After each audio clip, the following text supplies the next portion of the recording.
দলীয়করণ প্রশাসনিকভাবে প্রত্যেকটা জায়গায় শুরু হয়েছে।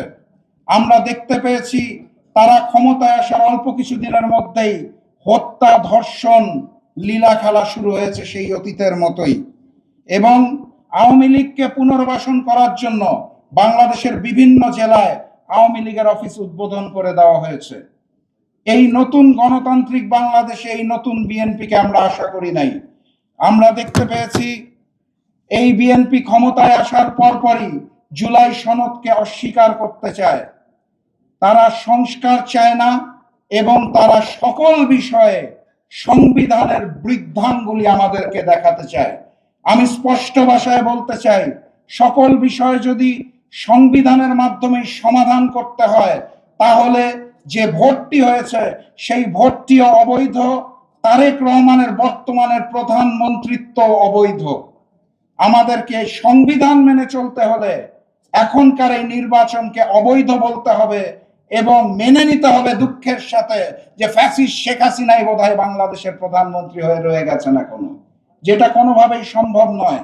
অতএব আমি ম্যানেজ ভোটের প্রধানমন্ত্রী জনাব তারেক রহমানকে অনুরোধ করতে চাই, নতুন সরকারকে আমরা অবশ্যই সহযোগিতা করতে চাই, কিন্তু সেটা জুলাইকে অস্বীকার করে নয়, জুলাইয়ের রক্তের সাথে বেইমানি করে নয়।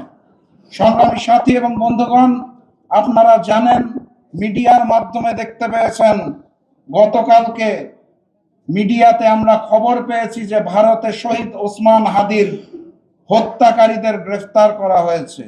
সেই ভারত থেকেই গ্রেফতার করা হয়েছে, যেটা আমরা বহুদিন ধরে দাবি করে আসছিলাম, কেউ স্বীকার করছিল না।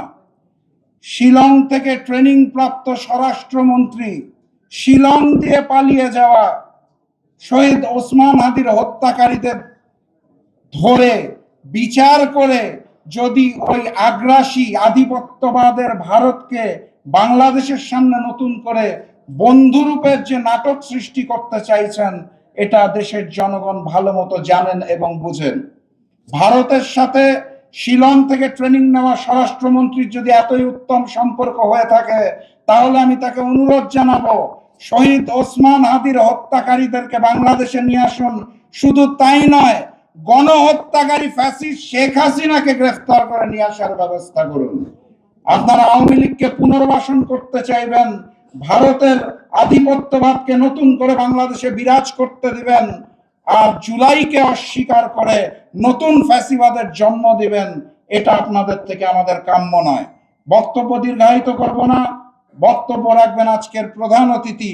আমি শুধু সর্বশেষ সংক্ষেপে বলে যেতে চাই, যদি মনে করে থাকেন ওই পূর্ববর্তী আওয়ামী লীগের মতো করেই নতুন ফ্যাসিবাদের জন্ম দিয়ে আগামী বাংলাদেশ চলবে, তাহলে হুঁশিয়ার উচ্চারণ করে দিতে চাই, এই পবিত্র রমজান মাসে ইফতারিকে সামনে রেখে আল্লাহর নামে কসম করে বলতে চাই, এই নতুন বাংলাদেশে আর জালিমতন্ত্র চলবে না, ফ্যাসিবাদ চলবে না।